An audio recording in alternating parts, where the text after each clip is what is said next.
بناتي الأمارات عاملين ايه؟ يا رب تكونوا بخير. وصفتنا النهارده بقى من أجمل الحلويات الكبار والصغيرين بيحبوها، ومفيش حد تقريبا مش بيحب الكوكيز، ولو مش بتحب الكوكيز هتحبوا من الوصفة دي. والمقادير و كذا تركية كده عملتهم، يعني خلوه بجد في حتة تانية وما يفرقش خالص عن كوكيز العبد. واي حد ذاقه قال ان هو بجد تحفه، ويعني مش عايزه اقول ان هم قالوا ان هو احسن، بس هم فعلا قالوا ان هو احلى من كوكيز العبد. فيلا بينا نشوف هنعمل ايه. انا كالعاده بعمل مقادير قليله علشان يعني احنا لسه بنتعلم مع بعض، فان شاء الله المقدار ده يطلع معاكي كويس.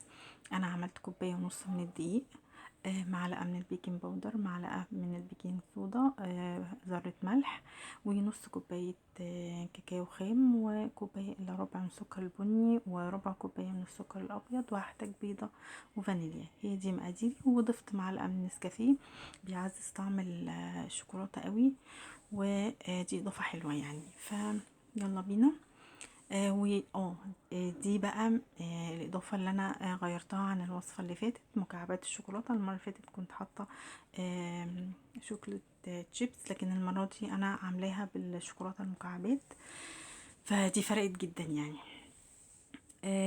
طبعا جهزت دلوقتي المكونات الجافة، قلبتهم مع بعض تقليبة، وهجيب المضرب. طبعا هضرب بيه الزبدة والسكر لحد ما يديني قوام كريمي، وبعدين هنزل بالبيضة والفانيليا، هضربها لحد ما تختفي خالص مع المكونات بتاعتي. خطوات سهلة وبسيطة، ولو أول مرة هتعمليها هيطلع معاكي تحفة. هنزل بقى بالمكونات الجافة، اللي هي الدقيق وذرة الملح معلقة البيكنج باودر ومعلقة البيكنج صودا، وبقلب كده الأول بالسباتولا، وبعد كده بعجن بإيدي لحد ما تديني قوام يكون ملزق شوية. هقسم العجينة نصين. أنا بحب أعمل نص بيكون عادي أبيض من غير ما يكونش فيه كاكاو يعني، وجزء بالكاكاو. الجزء اللي بالكاكاو هظبط قوامه بمعلقتين من الكاكاو، الجزء الابيض هظبط برضو قوامه بمعلقتين من الدقيق لحد ما يديني عجينه ما تكونش ملزقه في ايدي زي ما انتوا شايفين كده. وهسيبها ترتاح في التلاجة مش اقل من ساعتين، ودي برضو تركية من التركيات المهمة قوي في الكوكيز.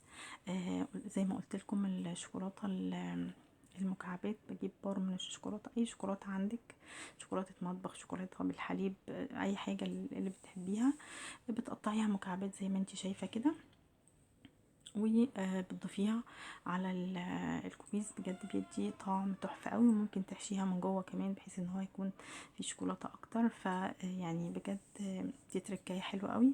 انا اخدت شويه من الشوكولاته المكعبات ضفتها على جزء الكوكيز اللي هو بالكاكاو، او اللي هو جزء بالشوكولاته، علشان يكون غني كده بالشوكولاته، وكان تحفه قوي. كوريه بقى وحطيه في الصينيه كده، واضغطي عليه ضغطه بسيطه بالشوكولاته وانتي بترصيها، وحطيه على ورق زبده في الصينيه، بيقعد في الفرن تقريبا 12 15 دقيقة، مش اكتر من كده، وبيطلع زي ما انتم شايفين كده تحفة. حتى اولادي ما استنوش عليه يعني، اخدوا منه فسيبيه بقى طبعا لحد ما يهدى خالص، ما تحركوش من الصينية عشان ما يتكسرش معاكي. بنقله بعد ما بيبرد خالص، وزي ما انتم شايفين بجد النتيجة كانت تحفة. يا رب يا رب النتيجة يعني تكون معاكم احسن كمان. واعملي بقى في راس السنة، حد جايلك هاتي بيه اصحابك، اعمليه لمامتك. مقاديره بسيطة جدا وسهلة قوي، من الحلويات اللي سهلة قوي ان اي حد يتعلمها او يعملها من اول مرة.